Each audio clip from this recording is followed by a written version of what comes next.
दोस्तों, स्वागत है आपका यूपीपीएससी स्पेशल 2025 में।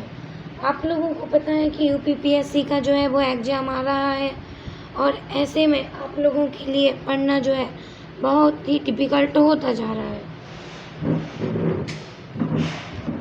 आप लोगों को समझ में नहीं आता है क्या पढ़ें, कैसे पढ़ें। तो सबसे पहले मैं आपको बता दूं कि प्रीवियस ईयर क्वेश्चन जो है वो बहुत ही इंपॉर्टेंट होते हैं और जब तक इनको नहीं पढ़ा तब तक समझो कि पेपर को ही नहीं समझा। तो हम प्रीवियस ईयर क्वेश्चन पेपर से ही शुरुआत करेंगे और साथ में हम टेस्ट सीरीज जो है वो भी लगाते जाएंगे। तो अभी हम जो है वो पढ़ रहे हैं उत्तर प्रदेश समीक्षा अधिकारी विशिष्ट प्रारंभिक परीक्षा 2010, यानी कि जो यूपीपीसीएस का आरओ का एग्ज़ाम होता है, आरओ का वो वाला 2010 का पेपर है ये। हम ऐसे ही सारी प्रीलिम्स जो पीवाईक्यू रिलेटेड पेपर हैं, जो प्रीलिम्स के हैं, सारी पीवाईक्यू हम कर लेंगे कवर और साथ में हम टेस्ट सीरीज भी कवर कर लेंगे। जो भी मोस्ट इम्पोर्टेंट क्वेश्चन होंगे वो भी कवर कर लेंगे। तो अगर आप इस चैनल पर नए हो तो चैनल को सब्सक्राइब कर लेना और वीडियो को लाइक कर लेना ताकि ऐसी सारी नोटिफिकेशंस और सारी वीडियो जो हैं वो आप तक पहुँचे सबसे पहले। तो चलिए, हम ज़्यादा अपनी बात नहीं करेंगे और ज़्यादा टाइम वेस्ट भी नहीं करेंगे, तुरंत टॉपिक पे आते हैं और हम अपने टॉपिक को कवर करना स्टार्ट कर देते हैं। तो हम बात करते हैं फर्स्ट क्वेश्चन। ऋग्वेद में अगन्य शब्द का प्रयोग हुआ है। ऑप्शन ए बकरी के लिए, ऑप्शन बी गाय के लिए, ऑप्शन सी हाथी के लिए, ऑप्शन डी घोड़े के लिए। तो इसका सही आंसर है गाय के लिए। अगन्य शब्द का जो प्रयोग है वो गाय के लिए हुआ है। किसमें? ऋग्वेद में। चलिए नेक्स्ट क्वेश्चन पे चलते हैं। नेक्स्ट क्वेश्चन है, विष्णु के किस अवतार को समुद्र से पृथ्वी का उद्धार करते हुए अंकित किया जाता है? Option A Kachchhap, option B Matsya, option C Varaha, option D Narasimha. तो इसका सही आंसर है ऑप्शन सी वराह।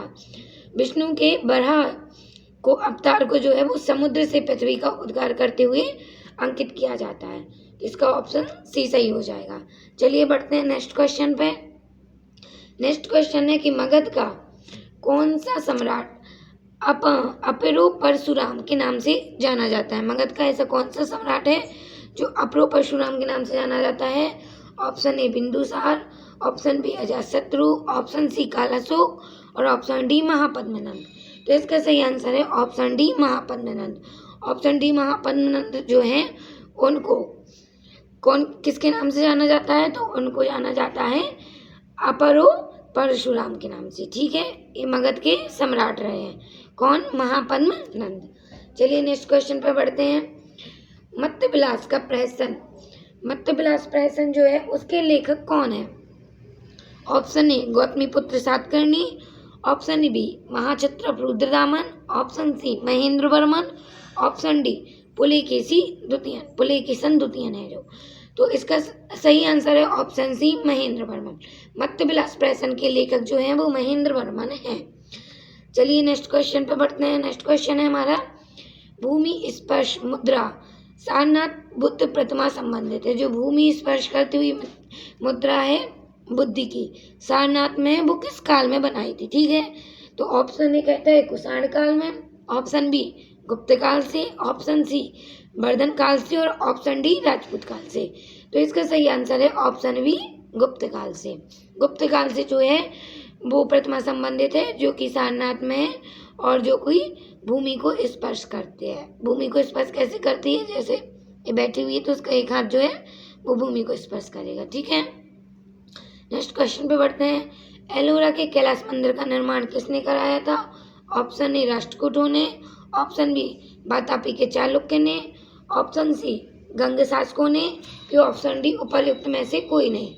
तो इसका सही आंसर है ऑप्शन ए राष्ट्रकूटों ने। एलोरा के जो कैलाश मंदिर है उसका निर्माण जो है वो राष्ट्रकूटों ने कराया था। चलिए नेक्स्ट क्वेश्चन पे बढ़ते हैं। अलबरूनी भारत में आया था, किस टाइम अलबरूनी भारत में आया था? ऑप्शन ए 9वीं शताब्दी, ऑप्शन बी 10वीं शताब्दी, ऑप्शन सी 11वीं शताब्दी और ऑप्शन डी 12वीं शताब्दी। तो इसका सही आंसर है ऑप्शन सी 10वीं शताब्दी ईस्वी में। तो इसका सही जवाब है ऑप्शन सी 11वीं शताब्दी ईस्वी में। चलिए नेक्स्ट क्वेश्चन पे चलते हैं। निम्नलिखित सुल्तानों में से कौन अन्न के ऊपर कर समाप्त करने के लिए जाना जाता है। जो कौन है जिसने अन्न मतलब आपका जो फूड होता है ना वो, तो उसके ऊपर कर समाप्त किसने किया था? Option A Alauddin Khilji, option B Firoz Shah Tughlaq, option D Ghiyasuddin Tughlaq, option C Ghiyasuddin Tughlaq और ऑप्शन डी सिकंदर लोदी। इसका सही आंसर है ऑप्शन डी सिकंदर लोदी। सिकंदर लोदी जो है उन्होंने अन्न के ऊपर कर को जो है वो समाप्त कर दिया था। ठीक है दोस्तों, इसके बाद चलते हैं हम नेक्स्ट क्वेश्चन पे। भक्ति आंदोलन के निम्नलिखित नायकों में से कौन इस्लाम से प्रभावित था? Option A Chaitanya, option B Meerabai, option C Namdev या फिर ऑप्शन डी वल्लभाचार्य। तो इसका सही जवाब है ऑप्शन सी नामदेव। नामदेव जो है वो भक्ति आंदोलन के नायकों में से इस्लाम से जो है वो प्रभावित थे।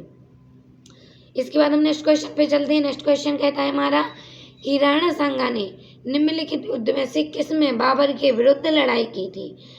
ऑप्शन ए पानीपत का युद्ध, ऑप्शन बी खानवा के युद्ध, ऑप्शन सी घाघरा का युद्ध, ऑप्शन डी चंदेरी का युद्ध। तो राणा सांगा के युद्ध किस टाइम पे हुआ था बाबर का? तो खानवा के युद्ध में हुआ था।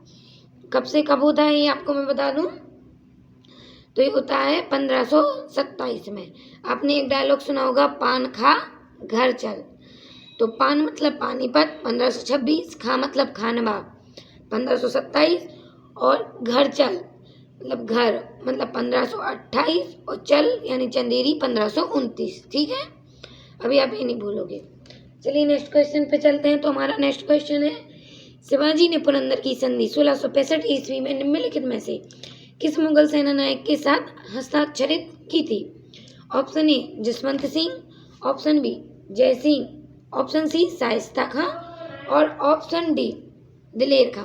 तो आपका सही आंसर है option B Jai Singh. Option B Jai Singh जो है उन्होंने पुरंदर की संधि की थी मुगल शासक सेना नायक के साथ शिवाजी ने। ठीक है, जय सिंह की। चलिए हमारा नेक्स्ट क्वेश्चन है, सूची 1 और सूची 2 को सम्मिलित कीजिए और नीचे दिए गए कूट का जो है वो उपयोग करके सही उत्तर बताइए। सूची 1 कहती है, एक तरफ है सूची 1 में बाबर, तो दूसरी तरफ है जमी, इस तरफ है हुमायूं, इस तरफ दीन पनाह, अकबर, जहांगीर और अहमदुल्ला का मकबरा। तो इसका सही आंसर क्या होगा? ऑप्शन ए कहता है 1 2 3 4, ऑप्शन बी 4 3 2 1, ऑप्शन सी 3 4 1 2 और ऑप्शन डी 2 1 4 3। तो हम मिलाएंगे सबसे पहले कि क्या सही है। तो हम आपको बता दें कि जो बाबर है, बाबर ने जमी मस्जिद बनवाई थी शामल में। हुमायूं का जो है मकबरा, हुमायूं दीन बना है। अकबर ने जहांगीर महल बनवाया था और जहांगीर ने जो है वो अहमदुल्ला का मकबरा बनवाया था। तो आपका सिंपल सा हो जाएगा 1 2 3 4। हम देख लेते हैं किस में है ऐसा। तो ऐसा है ऑप्शन ए में, तो हमारा सही आंसर हो जाएगा ऑप्शन ए। इसके बाद चलते हैं, निम्नलिखित में से किसने भारत सरकार अधिनियम 1935 को गुलामी का अधिकार पत्र कहा था? Option A Jawaharlal Nehru, option B M.A. Jinnah, option C doctor Rajendra Prasad और ऑप्शन डी मौलाना अब्दुल कलाम आजाद। इसका सही आंसर है ऑप्शन ए जवाहरलाल नेहरू। जवाहरलाल नेहरू जो है उन्होंने 1935 के भारत सरकार अधिनियम को गुलामी का अधिकार पत्र जो है वो कहा था। चलिए हम नेक्स्ट क्वेश्चन पे चलते हैं। हमारा नेक्स्ट क्वेश्चन है, भारतीय राष्ट्रीय कांग्रेस का 1885 में महासचिव कौन था? A O. Hume, Dadabhai Naoroji, W.C. Banerjee की फिरोज शाह तुगलक। इसका सही आंसर है option A A O. Hume. A O. Hume जो है वो 1885 में हमारी भारतीय राष्ट्रीय कांग्रेस आंदोलन के जो है वो महासचिव थे। चलिए नेक्स्ट क्वेश्चन पे चलते हैं। नेक्स्ट क्वेश्चन है 15 हमारा। वो कहता है कि बी.डी. सावरकर द्वारा स्थापित गुप्त संगठन का नाम क्या था? युगांतर समिति, अनुशीलन समिति, हिंदुस्तान रिपब्लिक एसोसिएशन, अभिनव भारत। तो इसका सही आंसर है ऑप्शन ए युगांतर समिति। जो युगांतर समिति है वो हमारी बी.डी. सावरकर द्वारा स्थापित गुप्त संगठन का नाम था। चलिए हमारा नेक्स्ट क्वेश्चन है, डेक्कन एजुकेशन सोसाइटी की स्थापना में से कौन संबंधित था? Justice Ranade, Firoz Shah Mehta, B G. तिलक की, ऑप्शन डी दयानंद सरस्वती। तो इसका सही आंसर है ऑप्शन ए जस्टिस रानडे। जस्टिस रानडे जो हैं वो डेक्कन एजुकेशन सोसाइटी की स्थापना से संबंधित थे। इसके बाद हमारा नेक्स्ट क्वेश्चन है, भारतीय ब्रह्म समाज की स्थापना किसने की थी? Option A Raja Ram Mohan Roy, option B Devendranath Tagore, option C Ishwar Chandra Vidyasagar और ऑप्शन डी केशव चंद्र सेन ने। तो इसका सही आंसर है ऑप्शन ए राजा राम मोहन राय। इन्होंने जो है वो ब्रह्म समाज की स्थापना की थी। चलिए नेक्स्ट क्वेश्चन की ओर बढ़ते हैं। निम्नलिखित में से किस आंदोलन के साथ अरुणा आशफ अली जुड़ी थी? असहयोग आंदोलन, ऑप्शन बी सविनय बख्तर आंदोलन, ऑप्शन सी व्यक्तिगत सत्याग्रह और ऑप्शन डी भारत छोड़ो आंदोलन। तो अरुणा आशफ अली जो है वो हमारी भारत छोड़ो आंदोलन से जुड़ी थी। तो ऑप्शन आंसर डी जो है वो सही है। इसके बाद है 19वां क्वेश्चन, निम्नलिखित कथनों पर विचार कीजिए। कांग्रेस ने, ऑप्शन ए कांग्रेस ने साइमन कमीशन का बहिष्कार किया था, ऑप्शन बी साइमन कमीशन में एक ही सदस्य भारतीय नहीं था। ऑप्शन ए और बी जो है वो कथन के रूप में दिए गए। ऑप्शन ए कथन है, ऑप्शन बी कारण है। अब नीचे दिए गए कूट से सही उत्तर चुनिए। ऑप्शन ए तथा आर दोनों सही हैं तथा आर एक ही है सही व्याख्या करता है। वहीं ऑप्शन बी कहता है कि ए तथा आर दोनों सही हैं परंतु आर एक ही सही व्याख्या नहीं करता है। ऑप्शन सी कहता है ए सही है परंतु आर जो है वो गलत है। ऑप्शन डी कहता है ए गलत है परंतु आर सही है। अब हमें देखना है कि हमारा आंसर सही कौन सा है। तो हमारा आंसर सही है ऑप्शन ए। ऑप्शन ए क्या है? तो ऑप्शन ए है कि कांग्रेस ने साइमन कमीशन का बहिष्कार किया था और साइमन कमीशन में एक ही सदस्य भारतीय नहीं था। यानी ए तथा आर जो है वो दोनों ही सही है और आर जो है वो एक ही सही व्याख्या करता है। चलिए हम नेक्स्ट क्वेश्चन पे चढ़ते हैं। नेक्स्ट क्वेश्चन कहता है हमारा, भारतीय राष्ट्रीय कांग्रेस के 1946 में मेरठ में आयोजित अधिवेशन की अध्यक्षता किसने की थी? Option A J B Kripalani, option B Maulana Abul Kalam Azad, option C doctor Rajendra Prasad और ऑप्शन डी पट्टाभी सीतारमैया। तो इसका सही आंसर है ऑप्शन ए जेबी कृपलानी। जेबी कृपलानी ने 1946 में मेरठ में आयोजित अधिवेशन की जो है वो अध्यक्षता की थी। चलिए हम नेक्स्ट क्वेश्चन पे चलते हैं। नेक्स्ट क्वेश्चन है हमारा, निम्नलिखित में से कौन एक कृष्णा नदी की सहायक नदी नहीं है? Option A Bhima, option B Don, option C Tel और ऑप्शन डी तुंगभद्रा। तो ऑप्शन सी जो तेल है ना वो कृष्णा की सहायक नदी नहीं है, बाकी भीमा हो गया, डान हो गया, तुंगभद्रा ये जो है वो कृष्णा की सहायक नदी है। नेक्स्ट क्वेश्चन की ओर बढ़ते हैं। नेक्स्ट क्वेश्चन है, नेक्स्ट यहाँ पे क्वेश्चन नहीं दे रखा है तो चलिए हम इसको हटा देते हैं क्योंकि हटा दिया गया था आयोग द्वारा। नेक्स्ट क्वेश्चन 23 हमारा, इंडियन ब्यूरो ऑफ माइंस का मुख्यालय अब स्थित है रांची में, अहमदाबाद में, ऑप्शन सी नागपुर में और ऑप्शन डी मैसूर में। इसका सही आंसर है ऑप्शन सी नागपुर में। नागपुर में जो है नागपुर में जो है वो हमारा इंडियन ब्यूरो ऑफ माइंस का मुख्यालय है यानी IBM। ठीक है, IBM का मुख्यालय नागपुर में है। चलिए नेक्स्ट क्वेश्चन की ओर बढ़ते हैं। सूची 1 और सूची 2 को सम्मिलित करना है हमें। सूची 1 हमारी दी गई है ऑप्शन ए में ABCD। तो ए कहता है उकाई, बी पात्रातु, सी पेंच और डी डम्बोल। वहीं सूची 2 में है, एक में झारखंड, दूसरे में गुजरात, तीसरा जो है वो कहता है महाराष्ट्र और चौथा कहता है मध्य प्रदेश। तो हमें सबसे पहले बताना है कि कौन जो है वो कहाँ पे है। तो सबसे पहले मैं आपको बता दूं कि हमारा जो उकाई है, उकाई जो है वो गुजरात में पड़ता है। तो उकाई गुजरात में हो जाएगा, इधर 2 लिख लेते हैं। पात्रातु जो है वो झारखंड में पड़ जाता है, पात्रातु 1 हो जाएगा। पेंच जो है वो मध्य प्रदेश में है और डाम्बोल जो है वो महाराष्ट्र में है। तो सिंपल सा हमें देखना है 2 1 3 4, 2 1 3 4 हमारे ऑप्शन बी में है। तो हमारा सही आंसर हो जाएगा ऑप्शन बी। चलिए नेक्स्ट क्वेश्चन पे मिलते हैं। नेक्स्ट क्वेश्चन भी कह रहा है कि सूचियों को सम्मिलित कीजिए। पहला है कनकीनारा, विरुधनगर, चन्नापटना और भदोही। कौन जो है वो किस चीज़ के लिए फेमस था? तो हम देख लेते हैं कि हमारा जो कनकीनारा जो है वो जूट के लिए फेमस है। तो सबसे पहले हम कनकीनारा जूट के लिए फेमस तो 2 लिख लेते हैं यहाँ पे।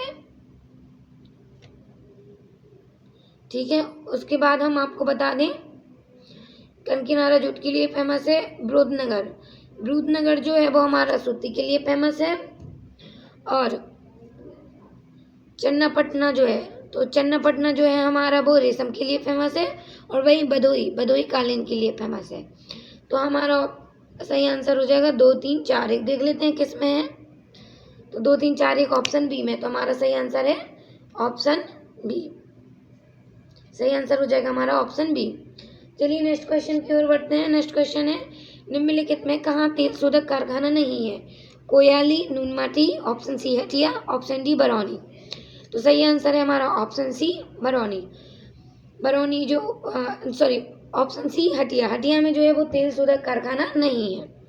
इसके बाद चलते हैं हम नेक्स्ट क्वेश्चन पे। भारत के 2 शीर्षस्थ बॉक्साइट उत्पादक राज्य हैं, झारखंड एवं गुजरात एवं उड़ीसा एवं महाराष्ट्र, उड़ीसा एवं झारखंड। तो हमारा सही आंसर है ऑप्शन सी उड़ीसा एवं महाराष्ट्र। मतलब भारत के जो उड़ीसा और महाराष्ट्र जो है वो बॉक्साइट उत्पादन के लिए जो है वो फेमस है। उसके बाद हम नेक्स्ट क्वेश्चन पे चलते हैं। कार्यान्वित किए जा रहे राष्ट्रीय मार्ग विकास परियोजना के उत्तर, दक्षिण तथा पूर्व पश्चिम गलियारे मिलते हैं। ऑप्शन ए कानपुर में, ऑप्शन बी लखनऊ में, ऑप्शन सी झांसी में और ऑप्शन डी वाराणसी में। इसका सही आंसर है ऑप्शन सी झांसी में। राष्ट्रीय मार्ग विकास परियोजना के उत्तर दक्षिण जो गलियारे हैं वो झांसी में आकर मिल जाते हैं। ठीक है, तो इसका सही आंसर हो जाएगा ऑप्शन सी झांसी। इस पर टिक कर दूं मैं। चलिए हम नेक्स्ट क्वेश्चन की तरफ चलते हैं। यदि इंग्लैंड में एक क्रिकेट कमेंट्री 10 बजे पूर्वाह्न GMT से शुरू होती है तो उसे भारत में भारतीय समय अनुसार कितने बजे से सुनी जा सकती है?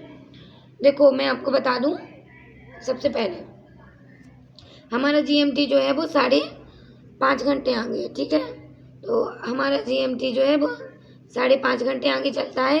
तो मान लो कोई चीज़ 10 बजे शुरू हो रही है तो हम उसमें 5.5 घंटे जो हैं वो ऐड कर देंगे। ठीक है, तो 5.5 घंटे ऐड करेंगे तो हमारे यहाँ के 3:30 बजेंगे, वो भी दोपहर के। और दोपहर के 3 बजे को हम क्या लिखेंगे? PM। ठीक है, तो हमारा सही आंसर हो जाएगा 3:30 बजे अपराह्न, ऑप्शन बी। चलिए नेक्स्ट क्वेश्चन पे चलते हैं। निम्नलिखित में से कौन सा देश अपने कुल निर्यात से प्राप्त धन का लगभग 2/3 चावल के व्यापार से प्राप्त करता है? तो मैं आपको बता दूं कि थाईलैंड जो है वो प्राप्त करता है, क्योंकि थाईलैंड में जो है वो राइस जो है बहुत ज़्यादा होता है।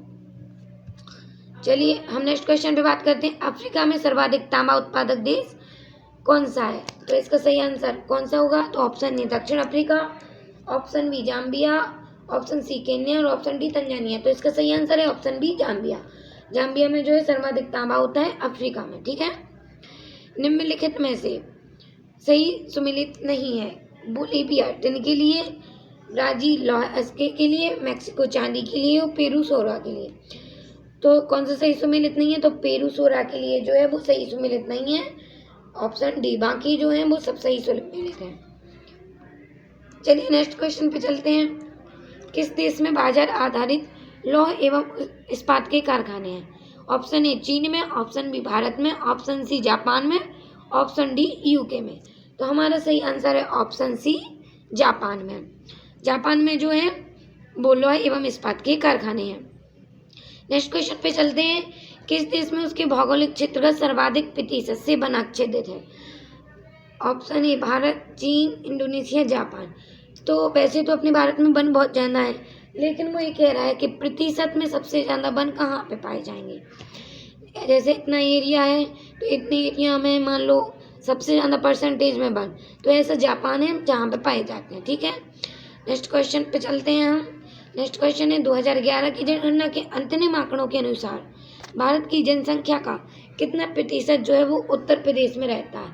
ऑप्शन ए लगभग 19%, ऑप्शन बी 18%, ऑप्शन सी 17% और ऑप्शन डी 16%। तो हमारा सही आंसर हो जाएगा ऑप्शन डी 16%। ऑप्शन डी 16% जनसंख्या जो है वो उत्तर प्रदेश में रहती है भारत की। चलिए नेक्स्ट क्वेश्चन पे चलते हैं। जनगणना 2011 के अंतिम आंकड़ों के आधार पर निम्नलिखित राज्यों के राज्यों को साक्षरता प्रतिशत के अनुसार अवरोही क्रम में व्यवस्थित कीजिए और नीचे दिए गए कूट से सही उत्तर का चयन कीजिए। नागालैंड, हिमाचल प्रदेश, सिक्किम और त्रिपुरा। तो हम आपको बता दें कि सबसे पहले हमें आरोही क्रम में देखना है, नहीं सॉरी अवरोही क्रम में देखना है हमें, ठीक है। तो सबसे पहले नंबर पे आ जाएगा हमारा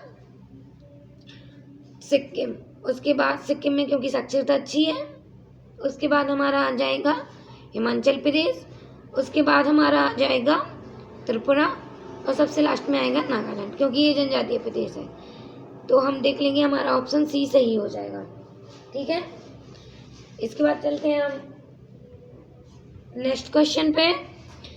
जनगणना 2011 के अंतिम आंकड़ों के अनुसार निम्नलिखित राज्यों में से किसका जनसंख्या घनत्व 100 कम है, ठीक है। किसका जनसंख्या घनत्व 100 से कम है, तो वो हो जाएगा ऑप्शन सी मिजोरम का। चलिए नेक्स्ट क्वेश्चन है, हर वर्ष जनसंख्या दिवस मनाया जाता है 5 जून, 11 जून, 5 जुलाई, 11 जुलाई। तो इसका सही आंसर हो जाएगा ऑप्शन डी 11 जुलाई को। नेक्स्ट क्वेश्चन पे चलते हैं हम। तो नेक्स्ट क्वेश्चन है हमारा, जनगणना 2011 के अंतिम आंकड़ों के अनुसार भारत की जनसंख्या में स्त्री का प्रतिशत कितना है? 49.80%, 48.46%, 47.98% और 47.24%। तो हम आपको बता दें कि भारत में महिलाओं की जनसंख्या का जो प्रतिशत है वो है 48.46%। चलिए नेक्स्ट क्वेश्चन पे चलते हैं। नेक्स्ट क्वेश्चन है कि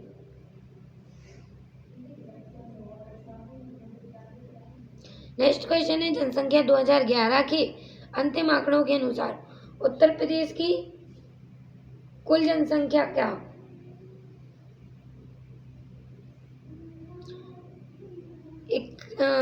2011 के दौरान 10 की वृद्धि दर है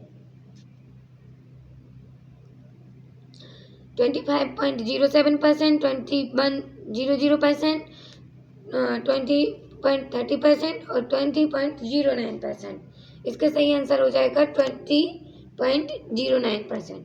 चलिए नेक्स्ट क्वेश्चन पे चलते हैं। राज्य जिनमें 2011 जनगणना के अंतिम आंकड़ों के अनुसार महिला साक्षरता दर उच्चतम एवं न्यूनतम है, वह है केरल और बिहार, केरल और झारखंड, केरल और राजस्थान, ऑप्शन डी केरल और उत्तर प्रदेश। तो इसका सही आंसर हो जाएगा केरल और राजस्थान में, जहाँ पे उच्चतम केरल में उच्चतम है और राजस्थान में न्यूनतम महिला साक्षरता दर है। चलिए नेक्स्ट क्वेश्चन पे चलते हैं। 2011 जनगणना के अंतिम आंकड़ों के पर आधारित निम्नलिखित कथनों में से कौन सा एक उत्तर प्रदेश के लिए सही नहीं है? पहला कथन कहता है हमारा उत्तर प्रदेश की जनसंख्या का 25% से कम शहरी क्षेत्र में रहता है। दूसरा कथन कहता है कि उत्तर प्रदेश भारत में सर्वाधिक शहरी जनसंख्या वाला राज्य है। ऑप्शन सी कहता है कि इलाहाबाद उत्तर प्रदेश का सर्वाधिक जनसंख्या वाला जिला है। और ऑप्शन डी कहता है कि कवाल नगर जो है वो 1 करोड़ जनसंख्या से अधिक वाले नगरों की श्रेणी में आता है। तो इसका ऑप्शन बी जो है वो सही नहीं है। उत्तर प्रदेश भारत में सर्वाधिक शहरी जनसंख्या वाला राज्य जो है वो नहीं है। चलिए नेक्स्ट क्वेश्चन पे चलते हैं कि भारत के संविधान के अंतर्गत कौन सा अनुच्छेद कारखानों में बालकों के नियोजन का प्रतिषेध करता है? तो ऑप्शन डी अनुच्छेद 24। अनुच्छेद 19 में क्या है? तो वाक एवं अभिव्यक्ति की स्वतंत्रता। ऑप्शन 17 अनुच्छेद 17 अस्पृश्यता। ऑप्शन डी इसका सही हो जाएगा 24। और ऑप्शन सी क्या है? ऑप्शन सी है बेगारी वगैरह, ठीक है। चलिए हम 44 क्वेश्चन पे आ जाते हैं। निम्नलिखित अनुच्छेदों में से किस एक को डॉक्टर बी आर अम्बेडकर द्वारा संविधान का हृदय एवं आत्मा कहा गया? ऑप्शन ए अनुच्छेद 14, ऑप्शन बी अनुच्छेद 25, ऑप्शन सी अनुच्छेद 29 और ऑप्शन डी अनुच्छेद 32। तो इसका सही आंसर हो जाएगा ऑप्शन डी अनुच्छेद 32। चलिए नेक्स्ट क्वेश्चन पे चलते हैं। सूचना का अधिकार एक मूल अधिकार है, एक विधिक अधिकार है, ए और बी दोनों, ना तो ए और ना ही बी। तो इसका सही आंसर हो जाएगा ऑप्शन बी एक विधिक अधिकार है, ठीक है। चलिए नेक्स्ट क्वेश्चन 46 पे चलते हैं। निम्नलिखित में से किसी द्वितीय पीढ़ी का मानव अधिकार समझा जाता है? ऑप्शन ए काम का अधिकार, ऑप्शन बी शिक्षा का अधिकार, ऑप्शन सी स्वतंत्रता का अधिकार और ऑप्शन डी समानता का अधिकार। तो इसका सही आंसर हो जाएगा ऑप्शन डी समानता का अधिकार। समानता का अधिकार जो है वो द्वितीय पीढ़ी का मानवाधिकार समझा जाता है। चलिए नेक्स्ट क्वेश्चन पे चलते हैं हम अपने। और नेक्स्ट क्वेश्चन हमारा कहता है कि निम्नलिखित में से किसे भारत का प्रथम विधि अधिकारी समझा जाता है? भारत के मुख्य न्यायाधीश, option A, option B Bharat के महान्यायाधिकर्ता, ऑप्शन सी भारत के महान्यायवादी और ऑप्शन डी भारत का महाधिवक्ता। तो इसका सही आंसर हो जाएगा ऑप्शन सी, महान्यायवादी। नेक्स्ट क्वेश्चन पे चलते हैं हम। संघ लोक सेवा आयोग अपना वार्षिक प्रतिवेदन सौंपता है प्रधानमंत्री को, राष्ट्रपति को, लोकसभा के अध्यक्ष को कि गृह मंत्री को? तो इसका ऑप्शन सही आंसर हो जाएगा ऑप्शन बी, राष्ट्रपति को। राष्ट्रपति को जो है वो यूपीएससी अपना ईयरली जो है वो प्रतिवेदन देता है। ठीक है, चलिए नेक्स्ट क्वेश्चन पे चलते हैं। निम्नलिखित कथनों पर विचार कीजिए। ऑप्शन ए, कोई व्यक्ति उपराष्ट्रपति निर्वाचित होने का पात्र तभी होगा जब राज्यसभा का सदस्य होने के लिए आयुक्त। कोई व्यक्ति उपराष्ट्रपति निर्वाचित होने का पात्र तभी होगा जब वह राज्यसभा का सदस्य होने के लिए अर्हत हो। और कारण कहता है कि उपराष्ट्रपति राज्यसभा का पदेन सभापति होता है। और नीचे हमारे जो ऑप्शन दिए गए हैं, ऑप्शन ए कहता है कि ए और आर दोनों सही है, आर ए की सही व्याख्या करता है। वहीं ऑप्शन बी कहता है कि ए और आर दोनों सही है, आर ए की सही व्याख्या नहीं करता है। ऑप्शन सी कहता है कि ए सही है परंतु आर गलत है। वहीं ऑप्शन डी कहता है कि ए गलत है परंतु आर सही है।